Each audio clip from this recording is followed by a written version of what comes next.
Hi guys, Freddy here. Welcome back to another The Path to a New Edition. Because it's that time of the month, Wizards of the Coast have dropped a new One D&D playtest package. But there's been a flurry of activity, because as well as dropping 3 videos discussing this one playtest package, which is only one class in it, they also dropped a video talking about the results of the survey for the first playtest package. So I'd like to discuss that briefly before we go over to the computer desktop and we have a look through this latest one. Now, there are 2 major elements I'd like to bring up. First of all, they talked about their methodology for what goes through to later versions and what ideas just get dropped.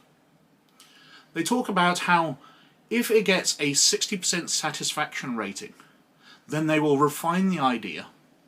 If it gets about 90%, then it's pretty much perfect. If it gets below 60, then they abandon the idea. But I would like to point out that they use a 5-point scale, where it's very dissatisfied, dissatisfied, satisfied, very satisfied, completely satisfied. So 60% of the marks are satisfied.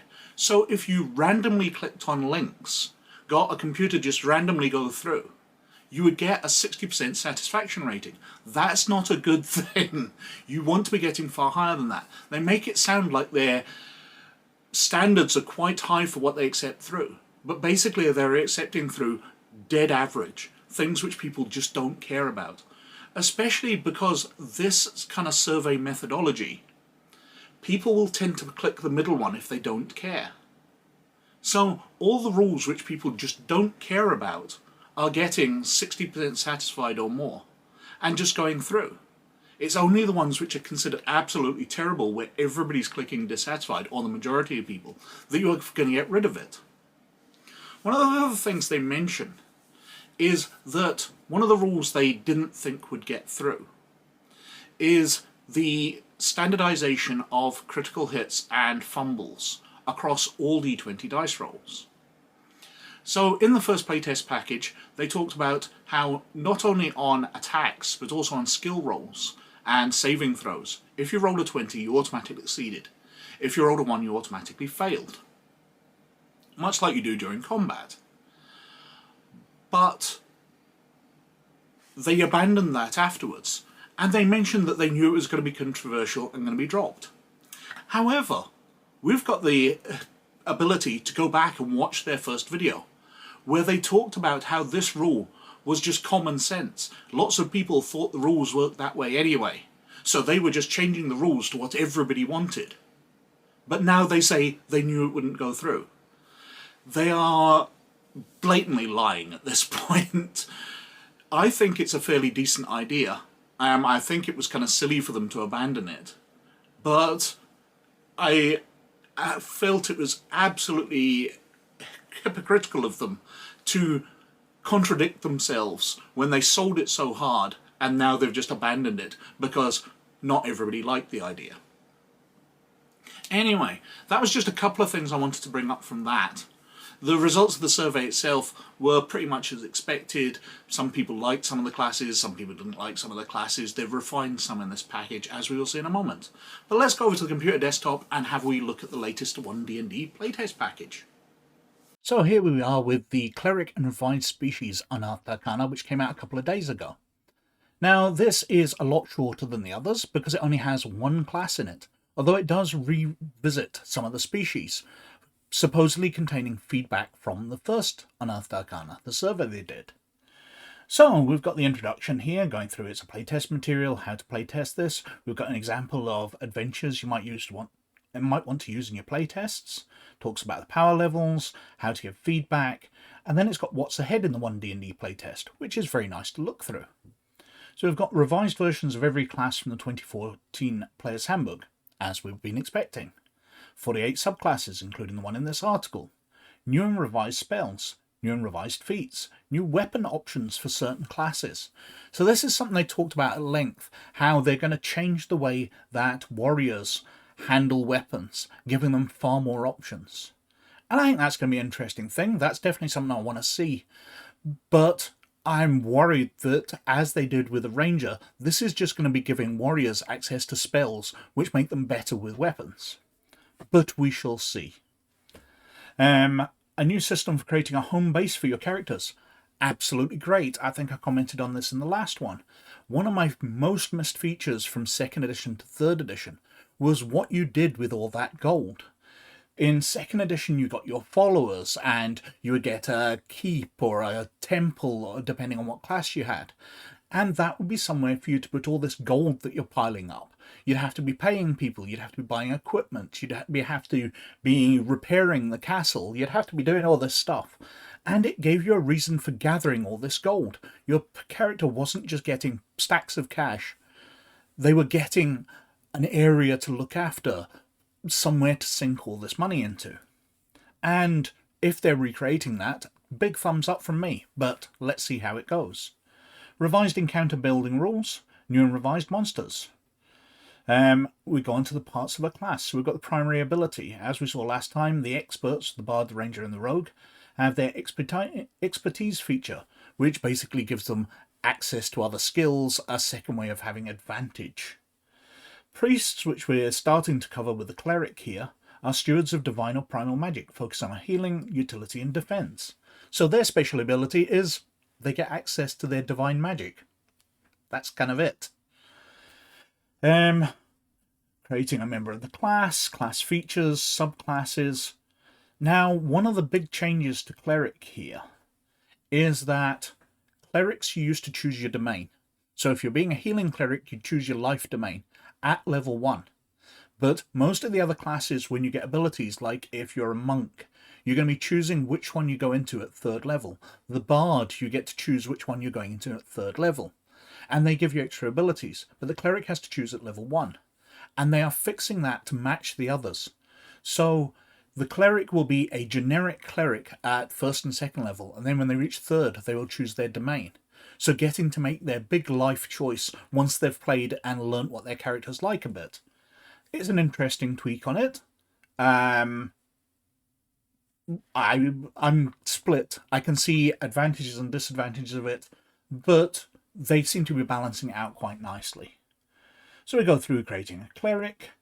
Cleric has class features. They've moved these around a bit, but basically they're the same. You know, you've got your channel divinity, which allows you to turn undead, spell casting abilities, choosing your holy order, your cleric subclass that you choose. Then you've got feats, smite undead, blessed strikes.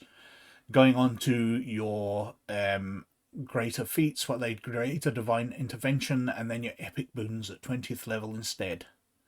We've got the pre-prepared cleric spells, so if you don't know what spells to choose, this tells you what a generic cleric will have memorized. So that's quite nice, gets you into the game quickly. And the cleric subclass they've given is the life domain, so the healing type of cleric. At 3rd level, you get Discipline of Life, Preserve Life, Blessed Healer, Supreme Healing. These all look fairly familiar. And then we're on to the character species. Well, they're revisiting the Ardling. Apparently people didn't really like the angelic part of this. They thought that it was very much a copy of the Asimar, which is also angelic based. But people like the idea of animal creatures.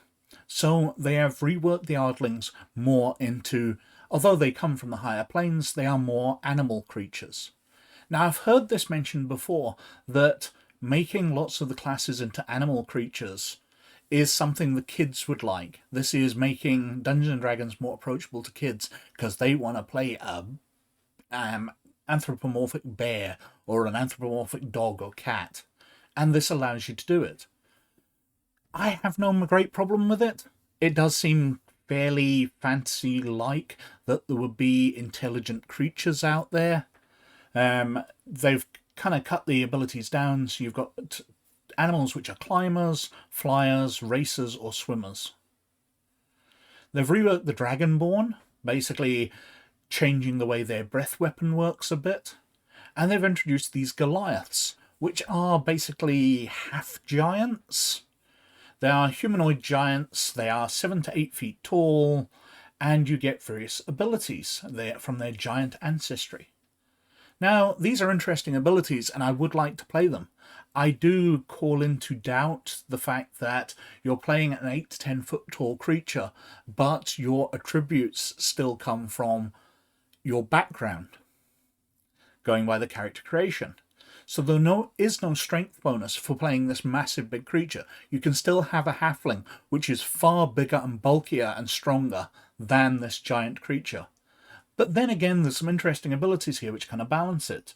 I really do like the Stone's Endurance. When you take damage, you use your reaction to roll a d12. Add your constitution modifier to the number rolled and reduce the damage by that total. So they get to soak away some of the damage every time they're hit. That's quite cool. It makes them a bit tougher. I would definitely be interested to see a barbarian one of these who takes half damage. I wonder how those abilities work together. Does the d12 come off the halved damage, or does it come off and then you half what's left? Just, it's not quite clear. We've got large form, they can grow. Powerful build, they're more difficult to grapple. They're onto the feats. So we've got some new feats here. Again, they're not terribly interesting. They've added a few epic boons, or clarified them somewhat. You go through the ability checks. They have kept the ability checks as the version from the last, where if you roll a 1, you get your inspiration. And as I mentioned in the last pack, that is a big mistake, especially as halflings, for example, get to reroll 1s if they fail. So instead of a 1 in 20 chance of getting inspiration like everybody else, a halfling has a 1 in 400 chance of getting inspiration that way. Why give people an ability to avoid getting something which is quite good? I know it's nice to have a benefit from rolling a 1. Oh, I rolled a 1, I failed at that, but I've got some inspiration so it helps me later. That's a nice thing. But the halfling one, and there's so many other abilities they've brought in, feats, which allow you to reroll 1s in certain circumstances, removing your ability to get inspiration. I know they want inspiration to come and go faster, but they actually hamper certain classes and abilities and races. Carrying on through, we've got arcane spells, the various feats, so armor training, attack rolls. We're going through different abilities here, artisan's tools, equipping weapons, how that works, moving between attacks, just detailing things out a bit better. Blind sight, climbing speed, the d20 tests it mentions here. Whenever a character rolls a 1 on d20, that character gains heroic inspiration. We've got dash, difficult terrain. We've got the divine spell list, exhausted condition, how expertise works. A lot of this is from the last ones, but it's just clarifying it all. How heroic inspiration works. You can only have 1 at a time. Different conditions, incapacitated, hidden. The influence action. What else we got here? Jump actions, just clarifying lots of different things, changing them around a bit. We've got the long rests. You sleep for at least 6 hours and perform no more than 2 hours of light activities, such as reading, talking, eating, or standing watch. So we've got the section here on interrupting the rest. A long rest is stopped by the following interruptions: combat, casting a spell other than 0 level, 1 hour of walking, or other physical exertion. So the way you set up your camp and your people standing watch, if they're standing watch for longer than 2 hours, then that's interrupting their rest, so they don't regain all hit points, all hit dice, don't get their max restored, ability scores restored, exhaustion reduced. So you have to put your watches into only 2 hour segments, and if somebody else gets woken up because there's combat, then everybody loses their sleep unless it was outside, they still had 6 hours capable for it. It creates the game into more a game of attrition because you're not getting things back, or some players aren't. Might make the game interesting as players will have to camp for longer, make different arrangements. Spells which allow you to camp safely might become way more valuable. I don't like the change, but it is an interesting one. It's pretty much the same as the last pack though. Climbing and swimming, special speeds, breaking up your move, musical instruments, prayer of healing, priest pack, primal spell list. They've changed the way spiritual weapon works slightly because now it is concentration. So spiritual weapons used to be you'd summon them up and then basically be getting a free attack. But now you need to be keeping concentration, so if you hit and take damage, then you've got to make a concentration check. If you fail that, then your spiritual weapon disappears. I'm not sure. I like the justification they made for it in the video, where getting that extra action slows the game down, so there has to be a cost for it, and it should be easy to destroy. Fair enough. I just wonder if a second level spell is worth messing around that much for. We've got study actions, so you can now make knowledge tests to find out information. We've got swim speeds, tool proficiencies, teleportation, details of tremor sense, true sight, and unarmed strike. And that's us through it. Now, something I didn't mention in the intro, which has been released outside the videos, is that they have now decided to change race, finally.